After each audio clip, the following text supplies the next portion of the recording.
Welcome to the lesson.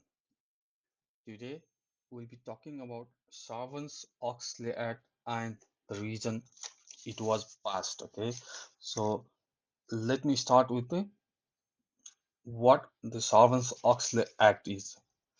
The Sarbanes Oxley Act is an act passed by U.S. government, okay, in July 30, 2002. It was the act passed by the U.S. Congress to control the corporate frauds and to control and punish the people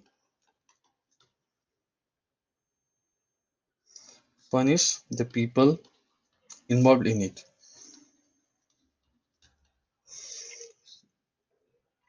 So this act defines any types of misrepresentation of financial statements of the public company, misuse of the money earned by such companies, or the money invested by public in such companies is a criminal offense. Okay, and this act punishes the people involved in such activities. I mean, such activities represents the corporate frauds. The companies can misrepresent the financial statements and falsify their financial statements and take away the money of the people from the companies for their own personal interest.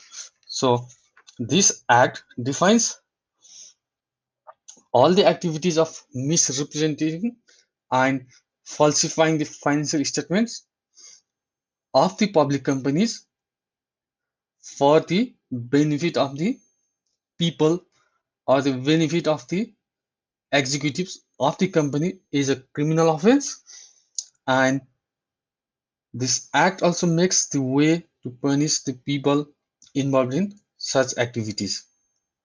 So the Sarbanes-Oxley Act is nothing, is the act that emphasizes on producing the financial statements that can be believable, that are credible, and strongly adhere to the SEC disclosures.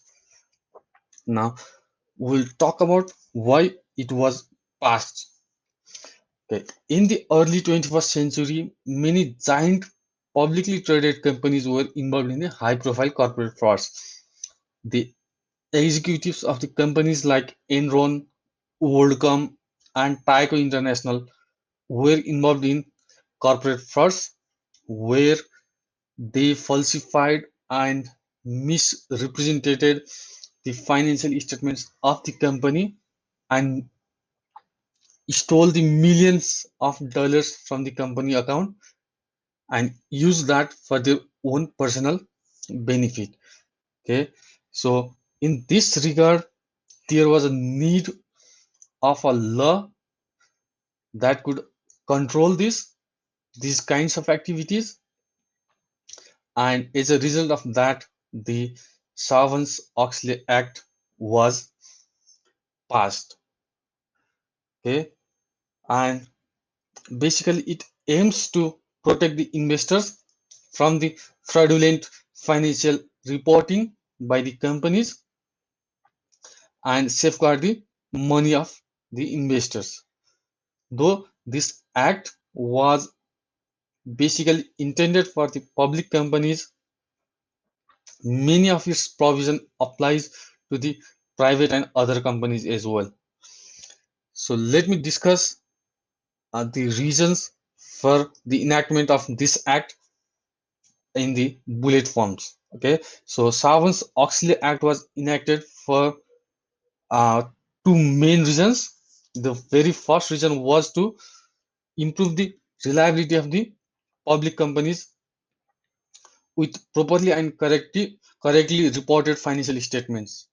Okay, so according to the section 302 of Sarbanes-Oxley Act, it requires the senior corporate officers to certify personally in writing that the financial statements presented for the public is correct, accurate, and strongly adhere to SEC disclosures requirement.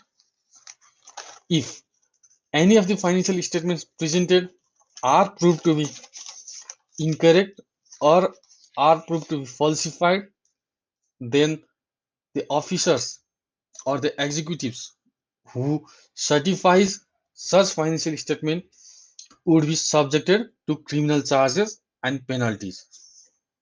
This was the first reason. And the second reason for the enactment of Sarbanes Oxley Act is to restore the confidence and trust of the public towards the company's financial reports. After the global economy faced the corporate frauds by Enron, WorldCom, Tyco International in the early 21st century, many of the public lose their confidence. The companies started losing the public confidence. People did not have any trust towards the company's financial reporting. Okay, and for this, it was necessary to take the measures to rebuild the public confidence in the corporate financial statements. So the Sarbanes Oxley Act was enacted, and not only this, this act also overhauled all the world regulatory standards used in financial reporting. This act also adopted various strict rules for corporate officers, auditors of the company, and the accountants for the record keeping and imposed strict requirements for a true and clear representation of the financial records. When the financial records were closely monitored by the regulatory bodies, okay, the the act of falsifying or misrepresenting the financial statements were greatly minimized. And if someone was found to be violating such requirements means the requirements of SEC and other regulatory bodies, then they would have to face the criminal charges according to the section 404 of Sarbanes Oxley Act. Section 404 of Sarbanes Oxley Act requires management and auditors to establish the methods for internal control and reporting so as to ensure the adequacy of the control. Now, let me conclude the discussion. Okay, so Sarbanes Oxley Act is an act to prevent and control the corporate frauds that can happen by misrepresenting the financial statements, falsifying the financial statements, and not following the accurate standards correctly. Okay, this act mainly focuses on corporate responsibility, increased criminal punishment, accounting regulations, and the new protection for the stakeholders. So this was all about the Sarbanes-Oxley Act and the reason it was passed. I hope this is clear. Thank you.